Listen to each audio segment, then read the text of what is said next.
Hello everyone, welcome you all. In this video we are discussing garbage collection in Java. In general, garbage collection is used for a memory management. Garbage collection is a process of reclaiming the runtime unused memory automatically. In the other ways, we can destroy unused objects by using garbage collection.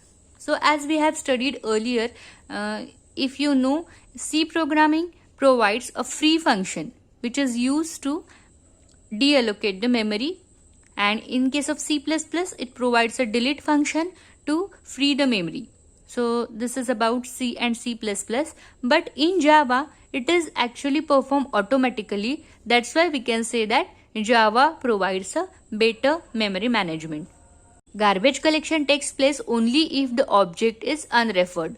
So to perform this unreferencing, there are three ways. First is by nulling the reference, second one is by assigning a reference to another, and third one is by anonymous object. So we will discuss each three one by one. The first one is by nulling a reference. Suppose we have a class employee and E is an object of this class created with the help of new employee. In that case, after use, you can write E equal to null. So what we are doing, we are nulling the reference. That is, E is not referring to anything anymore. So this is nulling a reference. Then second thing is by assigning a reference to another. So here you can see this is an employee class with object E1 created with the syntax new employee.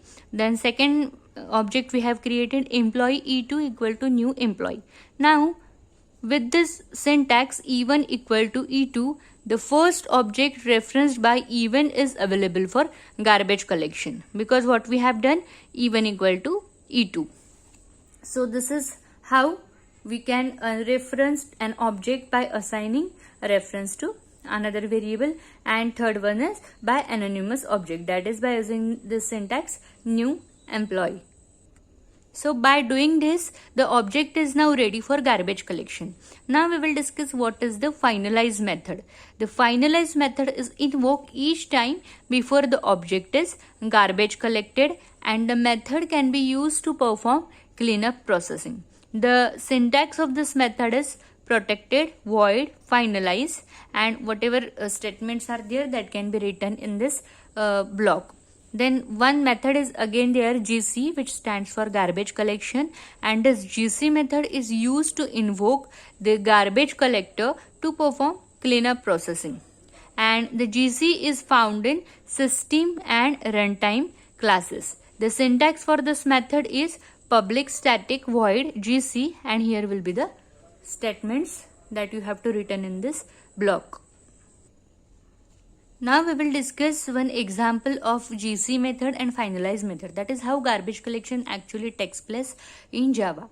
So here you can see we have defined a public class test. This is a main method, and here we have created an object of class T, that is class test T equal to new test, that is T is object of class test. And what I have done, so we have already discussed three ways of unreferencing an object. So here T equal to null makes this object T eligible for garbage collection. After that we have to call this GC method. So this GC method is to be called with the help of this system class, that is system.gc.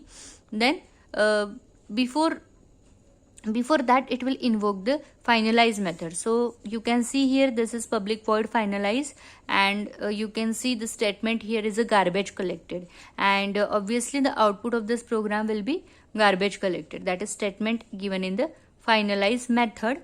And after that the memory allocated to this variable will be freed. So this is a basic concept behind garbage collection in Java. I hope you understand the topic. Thank you for watching this video, and don't forget to like, share and subscribe to see more videos on this topic.